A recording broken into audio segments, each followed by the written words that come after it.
हाँ जी, अस्सलाम वालेकुम। जियो पठवार टीवी ने रंग ज़फ़रान कुरैशी ने संग अपने वादे ने मुताबिक जनाब तुसें आख्या सा अज बेकरी दियां चीज़ां सस्तियां करानियां ते फील्ड विच अच्छी जनाब मार्केट विच अच्छी जनाब एक कम कराना पिया। पहले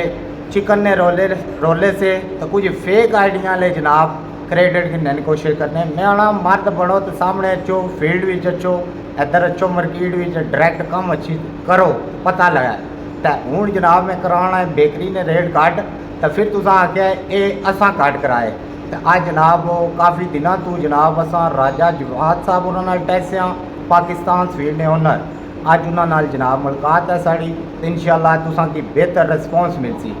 अस्सलाम वालेकुम राज साहब। वालेकुम सलाम जनाब क्या हाल चाल है? ठीक हो? जी अल्लाह ने एहसान सब तो पहले तुसा ना शुक्रिया जनाब जिन्ना इतना कीमती टाइम दिता। एक डेढ़ हफ्ता हो गया तुसा तो जनाब राबते दे असां ते अज बिल आखर असां कट्ठे हो गए कुछ नतीजे पर पहुँचे हैं तो अज नतीजा ही सुना सो कोई अच्छा जा तुसा को लाए हैं साड़ी हौसला अफजाई कर सो। बिस्मिल्लाह रहमान रहीम। ज़फ़रान भाई तुसां उस्ताद मोहतरम अदरम श्याम साहब और तुसां पूरी टीम माशाल्लाह बड़े मस्बत अंदाज नाल जेड़ा ना माशरे दी चीज़ां सामने आनी और उसने असरात भी सामने असने पे तुसां तनकीद भी करने हो अच्छे अल्फाज नाल करने हो सुलझे तरीके नाल करने हो मुअद्दब तरीके नाल करने हो तो किसी की माड़ी भी नहीं लगनी। इस वजह कि इंसान की अगर उसकी कोई राह दसा तो मैं समझना कि उस बंदे की मेहरबानी होनी। तो तुसां एक तो जो चिकन वाले नाल कीता इसने बदले जी चीज़ां सामने आईयां माड़ा तुसें क्योंकि रबता सी तुसां फेक आई डी ने गल की बड़े प्यारे जो कोई भाई है कुछ अंदाज़ा मिगी थया भी है कौन है उन्होंने माड़े बारे च एक बड़ी गैरत ने वाले नाल गल की तो मैं सिर्फ अपने उस प्यारे भराऊ की आखसां जिस ज़फ़रान कुरैशी जिस अज़रम ख़्याम एक अच्छे अंदाज नाल गल करने तुसां भी प्यारे भाई जी अच्छे अंदाज नाल गल करी उन्हें फेक आई डी पे चलाने मिगी कोई इतराज़ नहीं उसने पर लेकिन जिसलै आई डी पर बंदा गल करना कोई तहरीर लिखना ना तो वो पता लग जाना उसना अपना मजाज क्या है एक आईना है शीशा है सामने आ जैसे मैं उस प्यारे भराऊ की आखसां अगर कोई ऐसी चीज़ होया कोई रहनुमाई होया तो तुम दसो असें दसो किसी होर की भी दसो इंशाअल्लाह असां उसने पर अमल दरामद करने की कोशिश करसां। तुसां जो मर्जी है पाओ जो मर्जी अल्फाज करो माड़ी तरबियत अलहमदुलिल्लाह है जिन्नी कि मैं कोई अपने बड़े तो बड़े जो बंदा माड़ा नाकद रहा बहुत कुछ साढ़े बारे बना रहा गलत मैं अज तक तो उस बारे भी कोई अल्फाज इस्तेमाल नहीं किए। दूआ जितना तक गल है भाई मैदा तो घट हो गया लेकिन ज़फ़रान भाई क्योंकि तुसा ना माड़ा एक गल सी और तुसा बड़े दाव नाल मैं आख्या सी कि रेट घटाने तो वो मैदा तो घटी गया लेकिन गैस जी असा की लभनी पी 1300 3900 पर चली गई और मजीद उससे पर टैक्स आ गया घ्यो की कीमत भी असा पिछले दिन सू कदरे उठाया उसने फर्क पै गया। उस तो अलावा साड़ियाँ हर साल तनख्वाह बद गई साढ़े किराए बद गए असन बिजली ने बिल जोड़े असने पे सारा कुछ बहुत सारिया इस तो अलावा भी कुछ चीज़ां जड़ियाँ ना उसने शामिल हो रही लेकिन क्योंकि तुसा एक चीज़ गल की उस दावा किया पिछले दिहाड़े मैं अपने कुछ जमाती मसरूफियात सुन कुछ शादी के मामला सन फिर उस तक्या उसी भाई ये सारे जो कागज़ है ना जी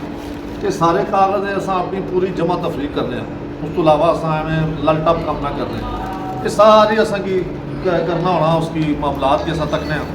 उस तो बाद असा कुछ जी जमा तफरीक की ज़ाहिर यार जी अल्लाह करा असा ताने मैदा भी सस्ता हुआ असा ताने गैस भी सस्ती हुआ बिजली भी सस्ती हुआ